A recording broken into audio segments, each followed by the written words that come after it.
Welcome back to my channel study talks with Arshi Saifi. So friends, आज हम बात करने वाले हैं इकोनॉमिक्स का टॉपिक भुगतान शेष शेष और उसके प्रकार। तो फ्रेंड्स, जो भी लोग हमारे चैनल पर पहली बार आए हैं तो हमारे चैनल को सब्सक्राइब कर लीजिए और हमारी वीडियोस को लाइक कमेंट एंड शेयर करिए। तो आइए स्टार्ट करते हैं। और अगर आपको किसी भी सब्जेक्ट से रिलेटेड कोई भी क्वेरी और या फिर किसी भी टॉपिक से रिलेटेड कोई भी नोट्स चाहिए तो आप मुझे कमेंट करके बता सकते हैं, मैं आपको नोट्स अवेलेबल करा दूंगी। तो फ्रेंड्स, आइए स्टार्ट करते हैं। देखते हैं कि भुगतान शेष क्या होता है, उसके कितने प्रकार होते हैं, उसके प्रकार में क्या क्या बताया जाता है। तो ये इकोनॉमिक्स का बहुत इंपॉर्टेंट टॉपिक है, तो आप इसको कंप्लीट वीडियो को देखिएगा और अपने फ्रेंड्स के साथ भी शेयर करिएगा ताकि उनकी भी हेल्प हो सके। तो आइए स्टार्ट करते हैं कि भुगतान शेष क्या होता है। भुगतान शेष का संबंध किसी देश के शेष विश्व के साथ हुए सभी आर्थिक लेन देन के लेखांकन के रिकॉर्ड से है। भुगतान शेष के अंतर्गत तीन प्रकार के लेन देन में दूसरे देशों से व्यवहार करना पड़ता है।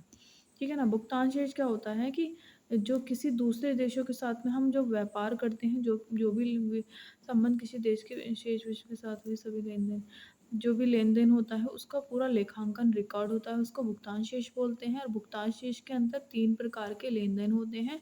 दूसरे देशों से व्यवहार करना पड़ता है, ठीक है ना? इसमें दूसरे देशों के साथ में ट्रांज़ैक्शन करनी पड़ती है, लेन-देन करना पड़ता है, ठीक है ना? तो इसकी पहला जो प्रकार है, 3 प्रकार के बताए हैं, तो इसमें पहला जो प्रकार है वो क्या है? दृश्य मदें। दृश्य मदें यानी विज़िबल आइटम्स। इसमें सभी प्रकार की भौतिक वस्तुओं का लेन-देन किया जाता है। दृश्य मदें यानी जो विज़िबल होती हैं चीज़ें, जो भी जो हमें विज़िबल दिखाई देती हैं, विज़िबल आइटम्स जो होते हैं, जो हमें दिखते हैं, ठीक है ना? हमारी आँखों से दिखते हैं, उन सब का जो भी लेन-देन होगा वो दृश्य मदों में दिखाया जाएगा, ठीक है ना? जैसे कि हमारी कोई भी प्रोडक्ट हो गया, हमारी कंट्री में जो भी बना है प्रोडक्ट हो गया, है ना? कोई भी हमारी खाने की चीज़ होगी जो हमारी देखने में दिख देख सकते हैं, उसको हम दृश्य मदों में लिखेंगे। अदृश्य मदे में अब सेकंड प्रकार है इसका अदृश्य मदे यानी कि इनविजिबल आइटम्स। इसमें सभी प्रकार की सेवाएँ, सर्विसेज़ का लेन-देन किया जाता है। अदृश्य मदों में क्या होती है? सर्विसेज़ का लेन-देन किया जाता है। इसमें सर्विसेज़ जो हमें दिखाई नहीं देती। सर्विस क्या होती है कि जैसे हमारी हमारी देश के जो भी हमारे जो व्यापारी हैं, जो भी अच्छे अ, कौशल व्यापारी हैं, जैसे कंप्यूटर इंजीनियर हो गए या फिर इंजीनियर हो गए, डॉक्टर हो गए, ठीक है ना? पायलट्स हो गए, जो हमारे देश के हैं, कम सैलरी की वजह से दूसरे देशों में जॉब करते हैं अच्छी सैलरी के लिए। तो वो क्या होता है, वो सर्विसेज़ होती हैं कि हम अपने देश के लोगों से दूसरे देशों की कंट्री में जाके दूसरे देशों को क्या कर रहे हैं? सर्विस दे रहे हैं। ठीक है ना? तो ये अदृश्य मदें हो गई, सर्विसेज़ जो हो गई। थर्ड है पॉइंट है, थर्ड प्रकार है पूँजी अंतरण, कैपिटल ट्रांसफ़र। इसमें पूँजी प्राप्तियों तथा पूँजी भुगतानों को शामिल किया जाता है ना। इसमें पूँजी की जो प्राप्ति होती है और जो भुगतान होते हैं, उनको शामिल किया जाता है, ठीक है ना? अब आता है भुगतान शेष के जो भाग हैं उनके बारे में बात करेंगे। भुगतान शेष के भाग यानी उसके पार्ट्स जो भी हैं, balance balance of payment. First है चालू खाता, करंट अकाउंट। भुगतान शेष का चालू खाता अल्पकालीन वास्तविक लेन-देन का लेखांकन होता है। इसमें दृश्य तथा अदृश्य दोनों मदों को शामिल किया जाता है। चालू खाता, ठीक है ना? इसके अंदर क्या होता है कि जो भी हमारा लेन-देन है दूसरे देशों के साथ में वो, ठीक है ना? उसका पूरा रिकॉर्ड होता है और इसमें जो दोनों तरह की जो मद होती हैं, अदृश्य और दृश्य, दोनों को इसमें लिखा जाता है। अब आते हैं कि चालू चालू खाते के जो घटक होते हैं, इसके भी हमारे कुछ घटक होते हैं, उनके बारे में बात करेंगे।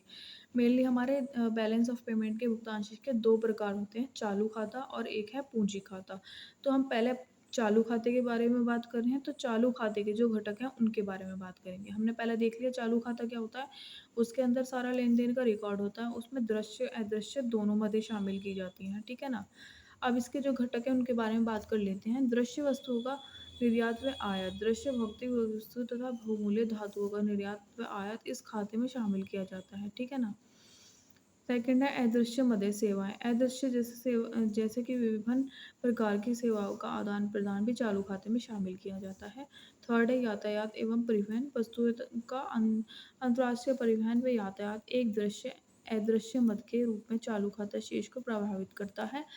फोर्थ है निवेश आय, ब्याज, लगान, लाभ की भुगतान शेष की एक मद होती है। जब विदेशों से प्राप्त आय होती है उसे प्राप्ति पक्ष में लिखा जाता है, निवेश आय को भुगतान पक्ष में लिखा जाता है।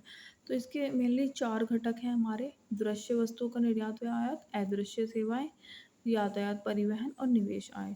ठीक है ना? सेकंड टाइप्स हम देख लेते हैं पूंजी खाता। पूंजी खाता क्या होता है? पूंजी खाते से अभिप्राय है वित्तीय लेन-देन से है। वित्तीय लेन-देन जो भी हमारा फाइनेंशियल लेन-देन है ना, फाइनेंशियल ट्रांज़ैक्शंस जो भी हैं वो हमारी क्या आती हैं किसमें? पूंजी खाते में।